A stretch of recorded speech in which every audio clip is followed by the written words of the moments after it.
Hello everyone, my name is Kyle, and today we're going to be building this weird kind of alien vellum flower thing in Houdini. We're going to cover a couple cool topics, such as how to use the lerp function, primuv, xyzdist, and a few other ways to post-process vellum hair.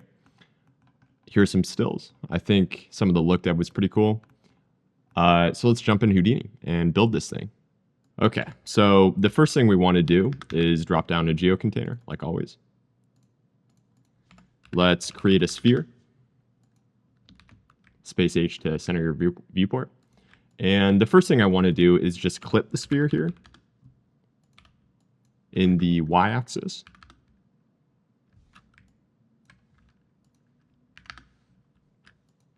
We can put this on -1. And then we're going to scatter some points here. So we have some scatter points on the bottom of the sphere. Next, we want to create some lines to copy to this sphere.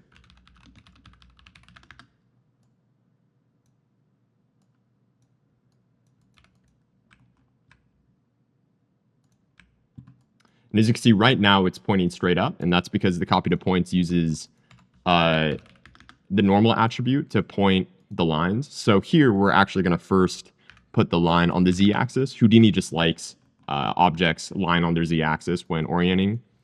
And in an attribute wrangle running over points right before the copy to points, we're going to do vector attribute normal is equal to a vector of -1, I believe. Let's see, this should point them downwards like this. So now we have lines coming off the sphere, and they're pointing downwards. We'll drop a null. Something like that. The other thing we want to do is we want to keep this on 2 points because it's going to help us shape these lines in a second here. We also want to do the same exact setup, but we want to copy the lines via normals. So right here, after the clip, let's drop down a normal sop, make this run over points. We also want to grab this scatter here. And this should be the same scatter, so maybe it's smarter to Control Alt Shift drag, and this is just a reference copy, so we'll get the same exact parameters off this scatter one. And on this one, we don't want to use the wrangle. So let's grab our copy in our line here. We could just grab the copy. Something like this. So now the lines are scattered in the orientation of the normal. So we have position 1, position 2. And the first part of the setup is actually we're going to use a lerp to orient these lines inwards towards the sphere. So the first part, we need to actually add a group on this line. So off here, let's drop a null. This is just to clean up the network a little bit.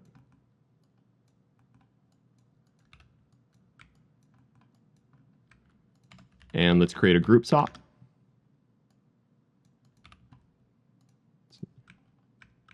And I believe we want to group 0.1 here. And we'll just name this starts. $OS in the group name is just referencing the operator string, which in this case is starts. So we'll call this pause1. And this will make more sense once we drop down the wrangle to do the lerp. And we'll call this pause2. So for pause1, we want to do a little bit of processing on these lines. So let's drop down an attribute wrangle. And on starts, which is this over here, we want to set the position here. V at P is equal to 0, -2, 0. And this should clip all of the points kind of together at the bottom. It's not 1 point down here. They're all stacked on top of each other. But this, if we look at our pure ref here, will kind of help us get some of this directionality later in our simulation. We could put this before the null. For position 2, we'll leave this as is right now. And then we also want to resample these two streams. Let's do 10. We also want to create the curve U attribute. We'll be using that in a second. And we want to make sure we're resampling at the same exact point count. So I'm just going to do a reference copy of the resample one with Control-Alt-Shift.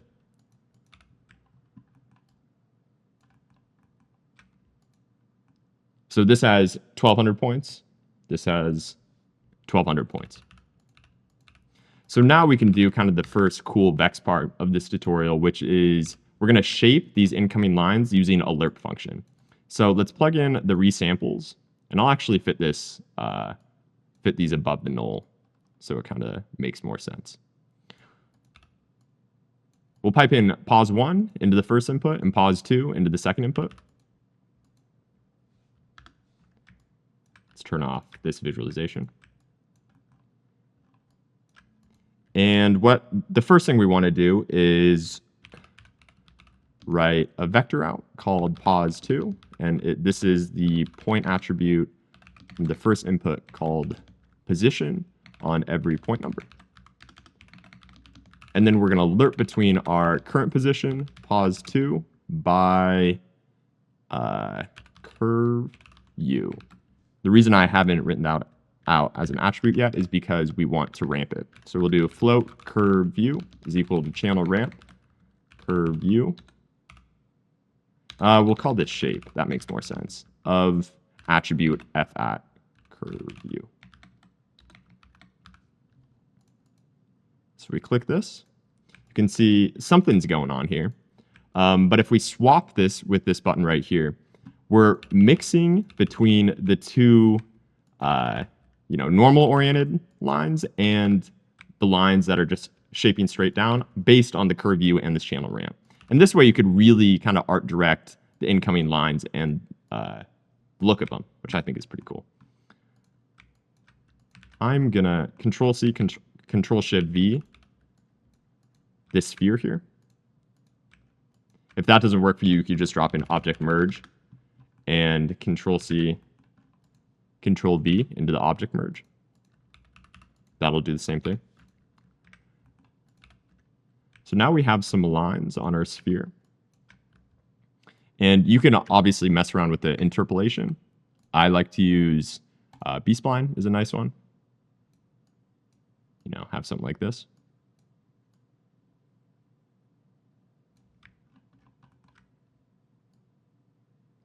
And this is just for our initial setup. Really, all we want is the orientation of the top lines to be correct, kind of going into the sphere. Because the next thing we need to do, and we could drop down a null here, just call this out initial lerp, is now we need to work on our Vellum simulation. So let's do a Vellum configure hair.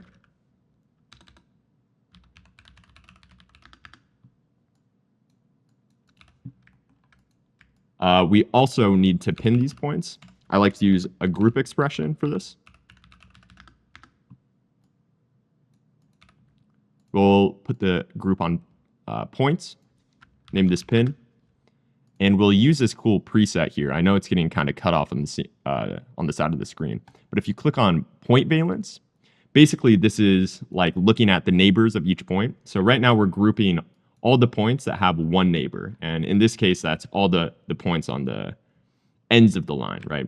They're all grouped at the bottom here on this little orange dot, and they're all grouped at the top.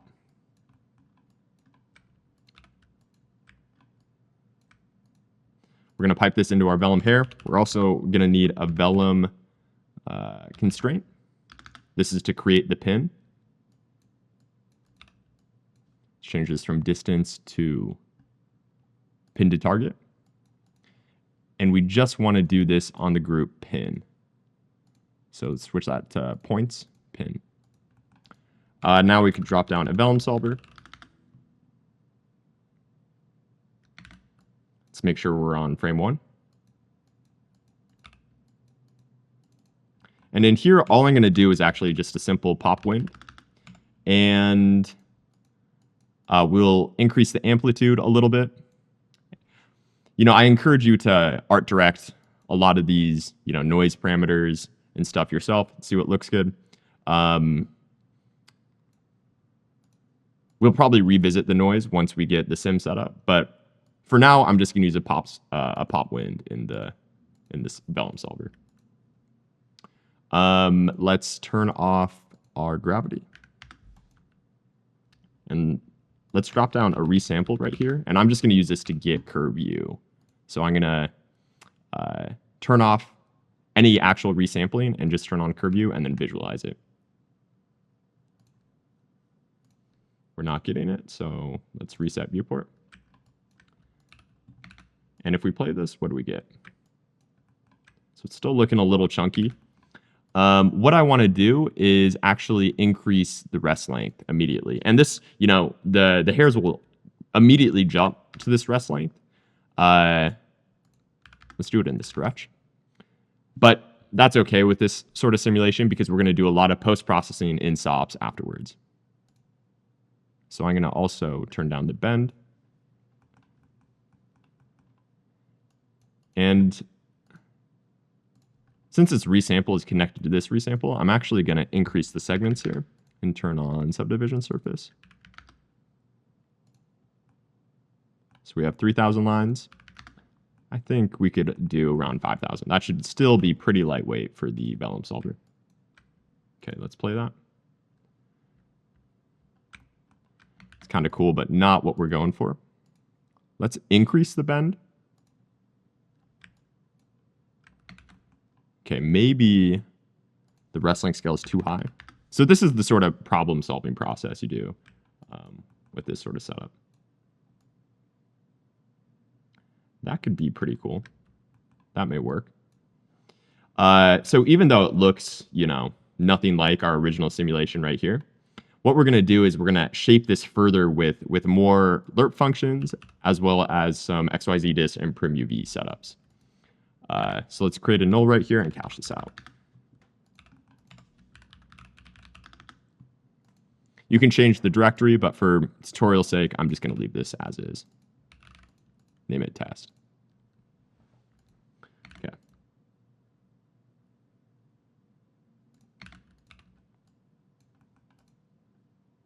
Bypass that for now.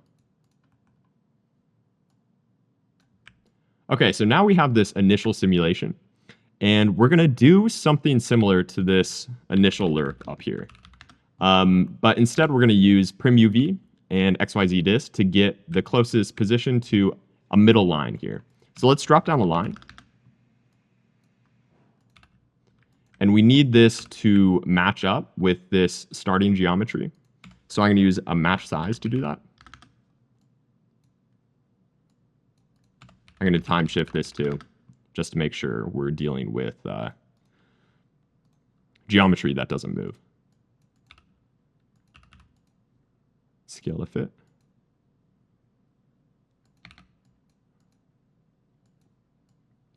Pipe it in like this. So now the line is exactly as tall as the bounding box of this time shift. And then we're going to drop down an attribute wrangle. We're going to need to do a little bit of X here to get this working. I'll make this a bit bigger. So let's pipe in our moving geometry into the first input, our standing line into the second input, and we're going to need to initialize a few attributes here.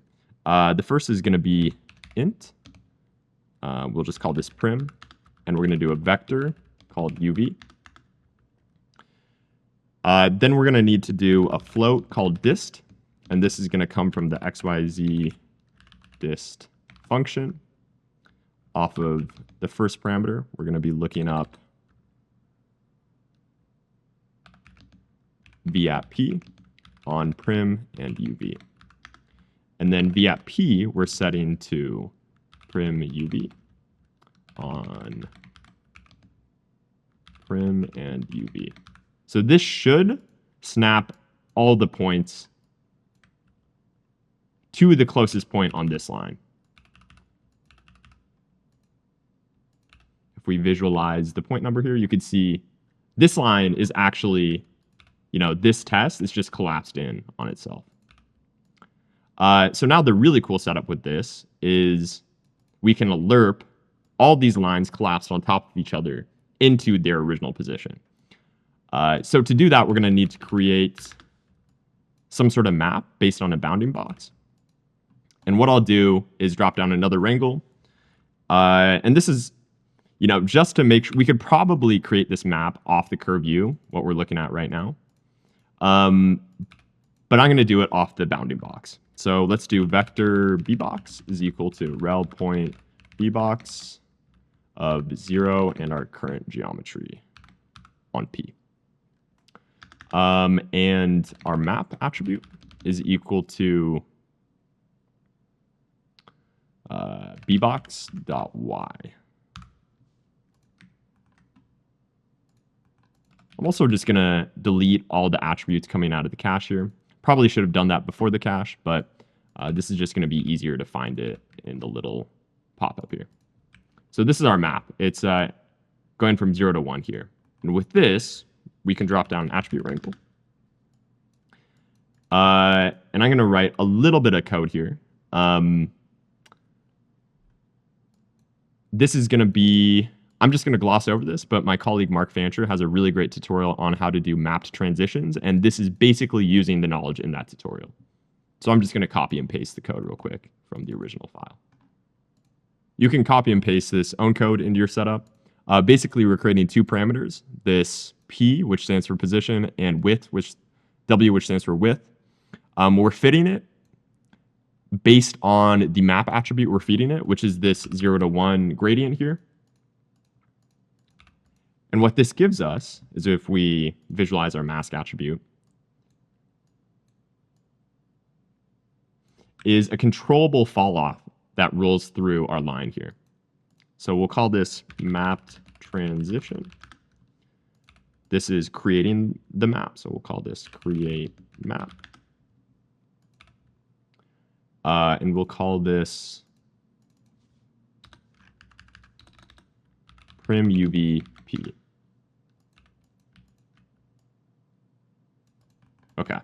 We're going to drop down another wrangle, and this is going to be the same exact thing as the lerp up here. So we want to lerp between this position, which is now, we could call pause 1. Or I guess it's going to be pause 3 now. Let's see. Lerp 1. And we'll drop down another null and call this lerp 2.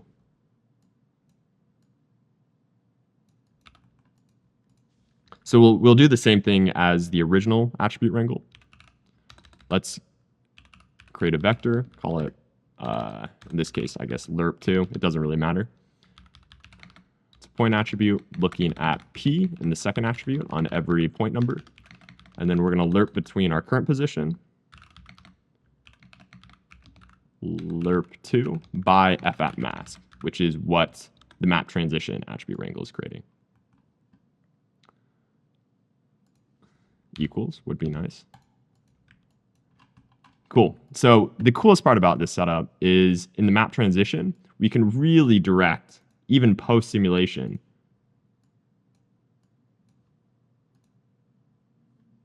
how these lines get directed up and down this setup. To make this even more smooth, we can interpolate on the ramp here.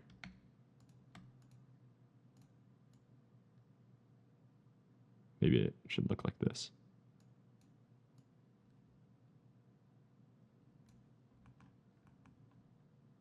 Let's grab our sphere visualization and bring it down here. So all our animation actually is going to be going on in this map transition. And we'll call this out final lerp.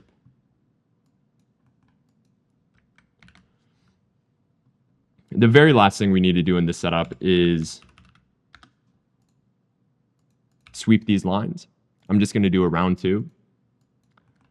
And as you can see, the scale is all off. So we're going to drop another attribute wrangle and write to an attribute called pscale. Pscale is an attribute that Houdini uses all the time. You most often see it when you're copying to points. It's a uniform scale for all the copied points. The sweep works the same way. It's basically scaling every single point and the cross section based on this pscale attribute. So we'll do float attribute pscale is equal to channel float scale. And then we're going to shape this based off of a curve view attribute. And we don't want to do this on map because map is going to, if this line on the side goes above the bounding box, we are going to get weird results. So let's do f at pscale times equal channel ramp pscale f at curve view. Oops. So we get nothing here. Let's create the sliders. And then let's also drop down a resample, and we'll create the curve view here.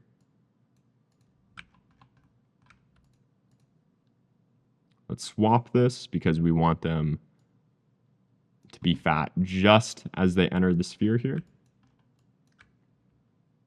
So maybe, yeah, something like this.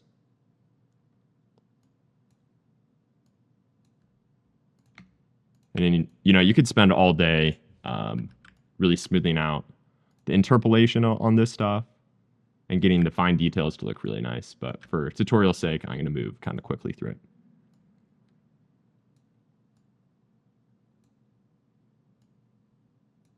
What if we make this something like that?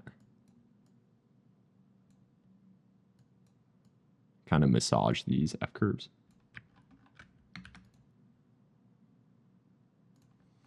I'm looking at the simulation and it's moving a bit fast, so let's drop two things.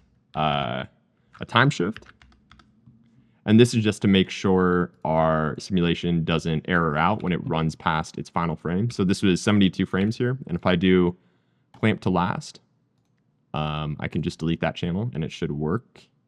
I may not even need to delete it. I also want to make sure that this is running on subframes. So we can do a retime. Let's do 0.5 here. I usually like to turn these interpolate, via velocity off. In some cases, it helps a lot, but I find that I sometimes get weird results. If we click on this now, we're smoothing out down the animation quite a bit. I also want to just add, 12 frames to the start of this sequence so we get an offset to this timing. Yeah, that looks nice.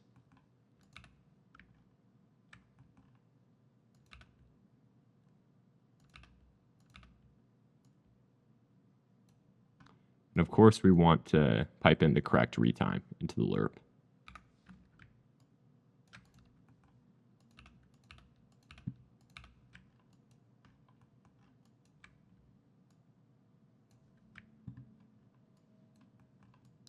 So that's looking cool. I may make the pscale, we can rename this to set pscale, a little bit smaller here.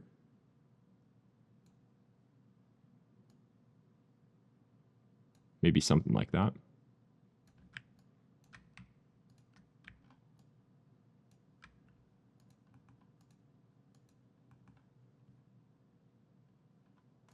Maybe make this width a little wider. And lastly, I'm actually going to merge these two pieces of geometry together so we can transform them at the same time. And I'm going to create a group. We're going to group the sphere and call it sphere. So now we can transform both of these objects.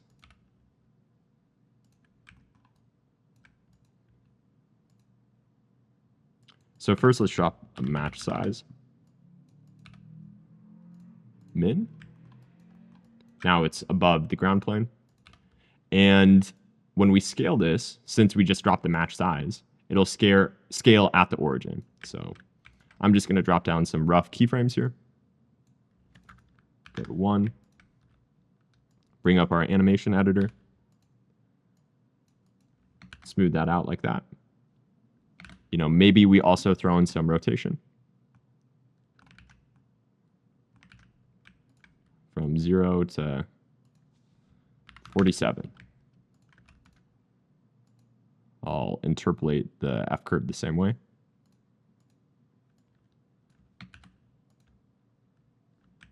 Nice.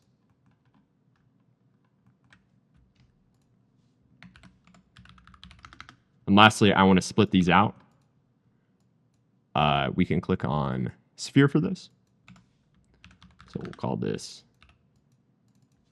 out sphere. Call this out lines. And here, what I would do is copy and paste them into an object merge in a different render container. Just call this build. So we're not actually rendering anything on this surface build container. We're merging out the geometry we want to render into different buckets here. And this way, it's just a lot easier to assign materials per piece of geometry. You can also use like a material sop. But I personally like to drop it outside like this.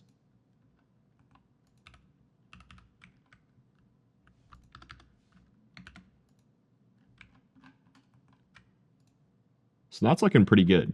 The last thing you could do, and I think this would help add a lot of motion, is, you know, animate on this initial lerp. And actually, I may need to turn off this match size. That may be screwing with the animation. So I'm just gonna, let's delete the match size and transform this up by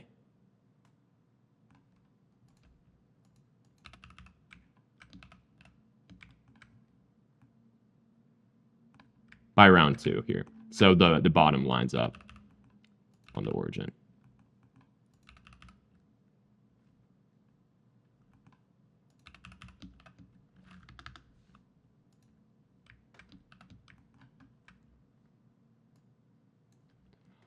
Lastly, let's animate this fall off a little bit. So if I look at this guy,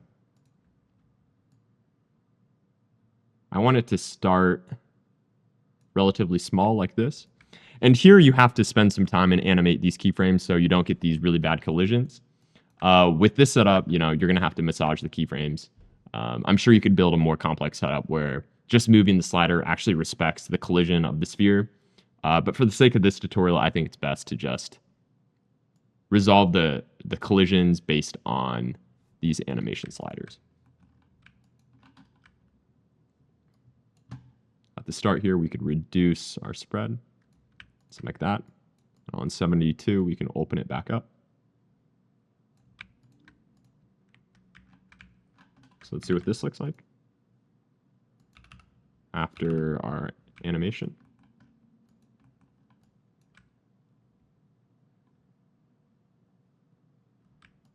And that's looking pretty good. So to render and texture this, you know, I would put some materials on these geometry containers, drop down a few redshift lights. But for this tutorial, I think that's a bit beyond its scope. I think the main thing I wanted to show off was this cool geometry technique where you shape the vellum with primuv and xyzdist. And I think the setup is pretty cool. If you want the full render file, I'll put a link into the description for that. But thank you for watching this tutorial. I really appreciate it. This is the second one I've ever made. I just hit a big 6 subscribers on YouTube, so I'd really appreciate it if you could, you know, like and subscribe. When we hit 8 subscribers, we're going to do a huge party. So thank you very much for watching. I really appreciate it, and I hope to see you in the next one. Thanks.